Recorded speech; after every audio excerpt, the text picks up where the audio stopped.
Bonjour, dans ce chapitre, nous allons voir les caractères des êtres vivants, donc leur spécificité.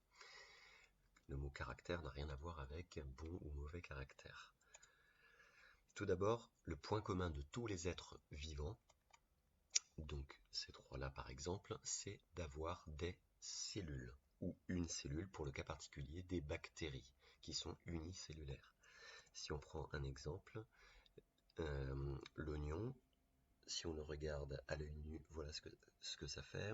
Et quand on zoome sur cette partie-là, on s'aperçoit qu'il y a comme des petites écailles. Chaque petite écaille est en fait une cellule. Donc un oignon, c'est en réalité un tas de cellules. Et si on zoome encore et qu'on regarde au microscope, voilà à quoi ressemblent les cellules qui sont toutes alignées les unes collées aux autres. En gros, c'est comme si on pouvait comparer chaque être vivant à un tas de Lego. Une construction en Lego n'est fait que de Lego, et chaque Lego est une cellule. C'est pareil pour la peau humaine, par exemple. Donc que ça soit l'humain, le chien, les arbres, n'importe quel être vivant, ils sont tous constitués de cellules. En ce qui concerne les animaux, les caractères des animaux sont le fait d'avoir des yeux, et une bouche, surtout une bouche. Donc, que l'on soit un chien, il y a bien des yeux et une bouche. Une fourmi, elle a bien une bouche et des yeux. Ou un humain, il a bien une bouche et des yeux. C'est donc, au sens scientifique du terme, un animal. Tout cela sont des animaux. Le point commun des végétaux, le caractère des végétaux, c'est avoir de la chlorophylle. La chlorophylle, c'est quoi? C'est le pigment vert qu'on trouve dans les cellules des végétaux, ce qui fait que les végétaux sont verts.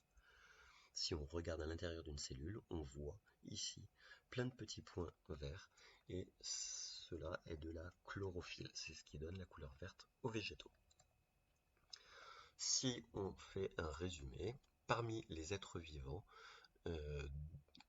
tous les êtres vivants ont des cellules, et parmi ces êtres vivants-là, on a les animaux qui ont une bouche et des yeux, et les végétaux qui ont de la chlorophylle.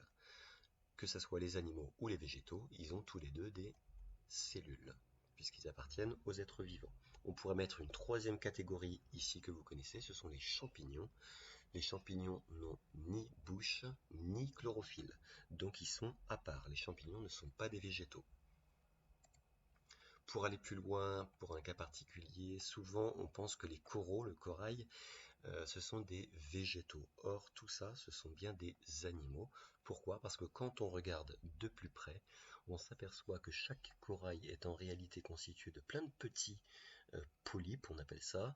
Et voilà un polype, voilà un autre polype. Et ici, au milieu du polype, on voit que ça, c'est un individu qui est constitué d'une bouche. Donc là, il y a bien, on a le dessin d'un polype. Et là, on a bien une bouche et un estomac. Ce qui veut donc dire qu'en fait, un corail, c'est constitué de plein de petits animaux qui construisent un squelette calcaire. Voici la leçon. Ici, vous mettez vos exemples. Et voici le test de connaissance qui vous permet de voir si vous avez compris la leçon. À bientôt.